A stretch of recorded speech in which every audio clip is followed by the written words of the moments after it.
कैसे पहले वो पूछ रहे हैं, ये भी बीच में कर देंगे। हाँ बोलो। प्रणाम जी। मैं ये पूछ रहा था गुरु जी, जैसे आप तुरीयातीत जो अवस्था है, हाँ तो शरीर की अवस्था बताते हैं, हाँ और मदन साहिब जी की एक वाणी है नाम प्रकाश में, हाँ। वो तुरीयातीत को बता रहे हैं कि मतलब ये सूरत का आजाद चौथा लोक है। नहीं यहाँ देखो, पहुंचने के बाद मतलब जीव वापसी नहीं आता है। नहीं नहीं, तुरीयातीत दो प्रकार की बोली मेरे गई पास है। वाणी है, फोन में किसी ने भेज रखी। कोई बात नहीं, इसके ऊपर सत्संग कर देंगे। आप मुझे व्हाट्सएप कर देना इसका मुझे व्हाट्सएप कर देना। मैंने कालुदास से बात करी थी, तो बोले नहीं तुरीयातीत वहाँ पर दो बोली गई है, एक नहीं है। फिर समझ लो, वहाँ पे दो बोली गई है। एक है काल जाल की तुरीयातीत, क्योंकि बाकी अवस्थाएं भी काल जाल है ना, जागृत स्वप्न सुषुप्ति तुरीयातीत। जैसे दो प्रकार के आनंद है, एक काल भगवान का आनंद है, एक आनंद वो दे रहा है, और एक परम आनंद है परमात्मा का। ऐसे ही तुरीयातीत एक अवस्था है जिसको हंसदेही में अनुभव किया जाता है, और हंसदेही काल का ही जाल है। आप नाम प्रकाश के बाद मुक्ति प्रकाश पढ़ोगे, उसमें इसका पूरा विवरण दिया गया है। आपने कभी यही किताब पढ़ी है? भगत जी से बात की थी, मैं कोई इसके ऊपर की वाणी हो या इसकी कोई। हाँ, वो नाम प्रकाश के आगे मुक्ति प्रकाश आप देखोगे, उसमें पूरा व्याख्यान कर रखी है इसकी। ये पांचों अवस्थाएं देही की हैं, पांचों अवस्थाएं देही की। ब्रह्मरंध्र के जब नीचे जीव होता है और पूरे प्रकाश रूप में रहता है, अपने ही निज प्रकाश में, निज प्रकाश में, निज रूप में नहीं। निज प्रकाश और निज रूप में फर्क है। तुरीयातीत अवस्था में निज प्रकाश में रहता है ब्रह्मरंध्र के नीचे।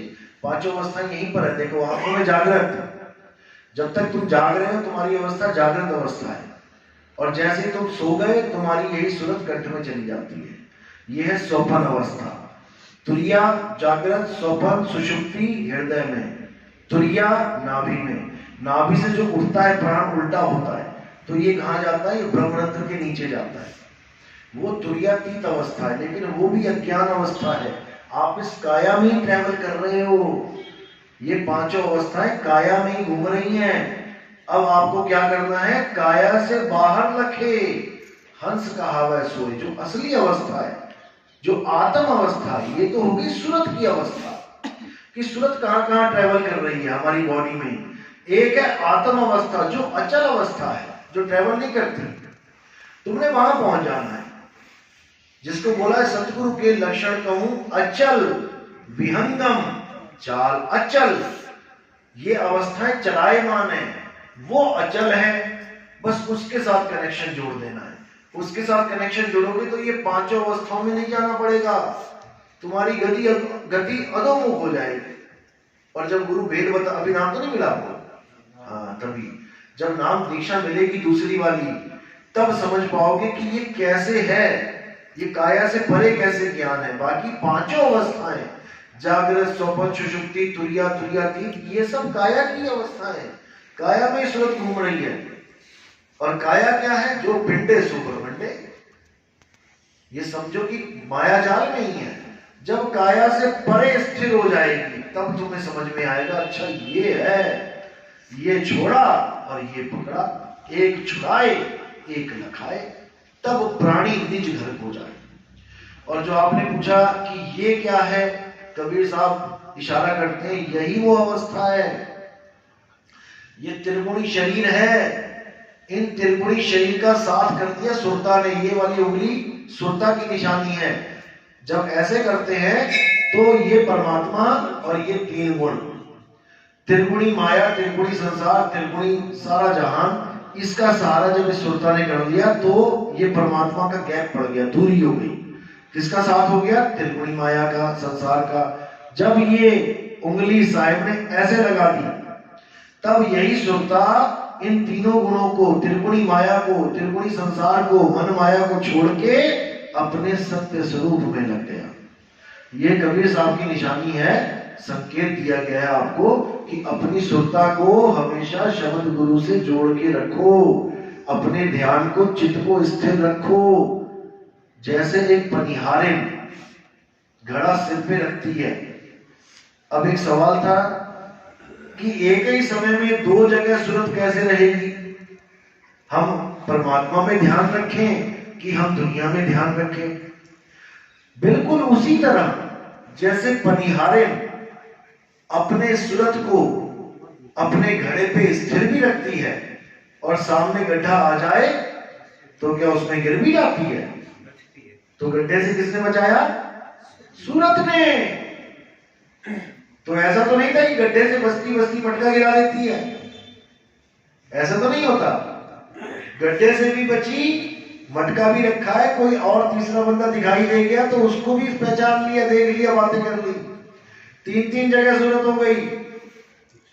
इस सूरत को तुम कितनी ही जगह लगा दो, ये तुम्हारे ऊपर डिपेंड है। पूरे संसार में लगी पड़ी है। अभी बैठे बैठे भैंस भी याद आ रही है, अरे भैंस चोरी है, बाबा कब खत्म करेगा? भैंस भी याद आ रही है, ये भी सूरत है, यहाँ सुन भी रहे हो। और भैंस भी इंतजार कर रही है, कोई ऑफिस जाने के लिए बैठा है, कोई किसी के लिए, हर कोई बच्चा बीवी कुछ ना कुछ सूरत को याद ही करवा रहे हैं। तो साहिब कह रही सूरत बसी संसार में, पता से पड़ गई दूर, सूरत बांधे स्थिर करो, आठों पहर हो जो। आपका काम केवल इतना है कि आप सारे काम करते करते सूरत को स्थिर रखो, और कुछ नहीं करना है। बाकी सब बंदी छोड़ पे छोड़ दो, बंदी छोड़ खुद ही छुड़ा लेगा तुम्हें। वो तो बस ये कहता है आना चाहता है कि नहीं, हाँ या ना। हाँ तो आजा दरवाजे पे, नहीं तो निकल जा नीचे के दरवाजे से। तेरी मौज है, तेरी मर्जी है, मैं कुछ इंटरफेयर करने वाला नहीं। मैं तेरी कोई ऐसी मदद करने वाला नहीं कि तू सोचे कि बिना तेरे चाहे तुझे कुछ मिल जाएगा। तुम्हें चाह करनी पड़ेगी, जो तू चाहे मुझको तो छोड़ सकल की आस, और मेरे जैसा हो रहे सब सुख तेरे पास। लहरों, तुम समुद्र बनना चाहते हो तो हवा का साथ छोड़ दो, तुम अपने आप ही मूल में आ जाओगे। वो समुद्र तुम्हें खुद ही खींच लेगा, लेकिन तुम किसी और का साथ कर बैठे हो, इसलिए वो कह रहा है चल ठीक है, खेलो खेल, अपने खेल रहे हो। इसी प्रकार अंत समय में तुमने केवल अपनी सूरत को स्थिर करना है जहां तुम जाना चाहते हो। आए हो तुम कहां से, जाना तुम्हें कहां है, इतना बस विचार लो, हो गया भजन, मन की तरंग मार लो, हो गया भजन। तो जहां तुम्हारी आस होगी वही तुम्हारा वास होगा, इसमें कोई शक नहीं है। किसी माई के लाल में इतनी ताकत नहीं है कि तुम्हें दोबारा संसार में डाल दे, अगर तुम ना चाहो तो। तुम ना चाहो तो माँ जी घर बार छोड़ के निकल जाओ, कौन तुम्हें पकड़ने वाला है? मोबाइल भी फेंक दो, सब कुछ फेंक दो, चले जाओ किसी जंगल में, कौन तुम्हें वापस लेके आएगा? तुम ही लेके जाओगे अपने आप को। नहीं नहीं जंगल में नहीं, मुझे तो घर जाना है, मुझे तो घर जाना है। आ जाओगे 4 दिन बाद घूम के, तुम ही हो। चाहे यहाँ चले जाओ चाहे वहां चले जाओ, अंत मता सो गवा। तो इसी को समझना है। तो कह रहे जैसे स्वान कांच मंदिर में भ्रमते भूख मरे हो, और कहे कबीर नल्ली के सुगना तोहे कौन पकड़े हो, कि तुझे कौन पकड़ेगा? पक्षी उड़ रहा है आसमान में, कौन सा बहेलिया जाल डाल सकता है आसमान में? डाल के दिखा दे। जब तक तुम चोगा चुगने जमीन पे नहीं आए तब तक कोई तुम्हें नहीं पकड़ सकता। बस इतना समझ लो साहिब, जब तक तुम खुद चोगा चुगने नहीं आए तब तक तुम्हें कोई नहीं पकड़ सकता। इसी प्रकार जब तक मैं खुद इस संसार का सिमरन ना करूं तब तक मुझे कोई इस संसार में डाल ही नहीं सकता।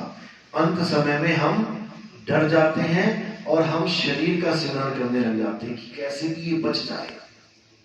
बस यही हमारा सबसे बुरा समय होता है। मरना इतना बुरा नहीं है, लेकिन मरते हुए काया का ध्यान करना ये बहुत बुरा है, ये बहुत बुरा है। यही बीज पड़ जाता है दोबारा काया का, दोबारा मां के गर्भ में चले जाते हैं। अब करना क्या है?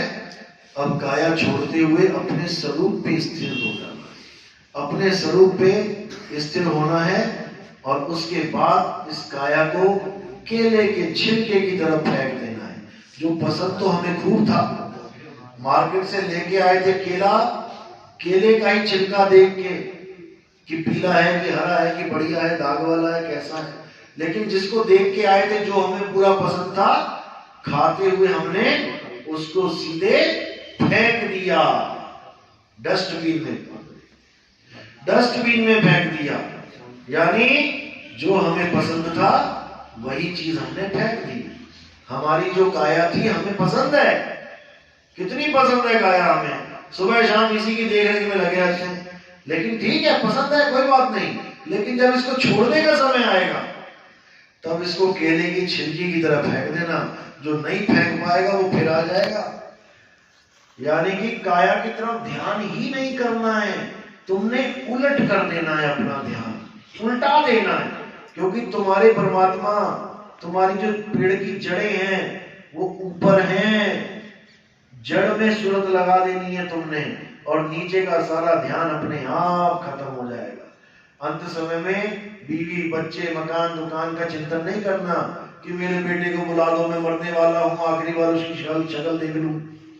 अंत काल है जो लड़का सिमरे, ऐसी चिंता में देह मरे, सुअर सुकर जोनुगो वल वल उतरा। 20-20 बच्चे हो जाएंगे तुम्हारे सुअर के, सुअर बन जाओगे, 10 इधर घूमेंगे 10 उधर घूमेंगे। क्यों? क्योंकि अंत समय में तुमने परमात्मा की जगह बच्चों का चिंतन कर दिया। तो लो बच्चे फिर दर्जनों के हिसाब से, एक बार में 20 बच्चे, दूसरी बार में 40 बच्चे, तीसरी बार में 60, 80, 100 बच्चे हो जाएंगे तुम्हारे 4-5 साल में। बच्चे ही बच्चे हो गए, घूमो बच्चों में। तो बच्चों को नहीं याद करना है, बहुत याद कर लिया, अब अपने मालिक को याद करना है, अपने पीर को याद करना है। बहुबंधन में बांधे एक बेचारा जीव, क्या बल छूटे आपने जो न छुड़ाए पीर। और पीर कोई और नहीं है, वो तुम्हारा ही स्वरूप है। सत्य स्वरूपी नाम साहिब का, सो निज नाम हमारा। मेरा नाम, मालिक का नाम, मेरा रूप, परमात्मा का रूप एक ही है। बस वो याद रखता है अपने रूप को और मैं भूल जाता हूं। भूल का नाम ही जीव है। मैं जीव बना पड़ा हूं भूल के कारण। अरे भूल के कारण जीव का आया, भूल का मर्म न जाना। इस भूल को कैसे ठीक करना है उसको नहीं जान पाया, और एक है जीव दूसरे जीव की आस में लग गया। जितने गुरु बैठे हैं जेलों में, कौन थे ये? बंदी छोड़ थे सारे, ये सारे सबको बंदी छोड़ बना दिया इनको, यानी बंधन से छुड़ाने वाले। इसीलिए परमात्मा ने वहां पे बंधन में डाल दिया, जाओ बंदी छोड़ो सारे, अंदर छुड़ा के दिखाओ अपने आप को। खुद बंधन में चले गए, खुद बंधन में चले गए, क्योंकि साहिब कह रहे हैं कि साहिब जो कर्ता पुरुष है वो एक है, वो एक ही है। कबीरा स्वामी कोई नहीं, स्वामी सृजनहार। और स्वामी बन के जो फिरे तो घड़ी पड़ेगी मार।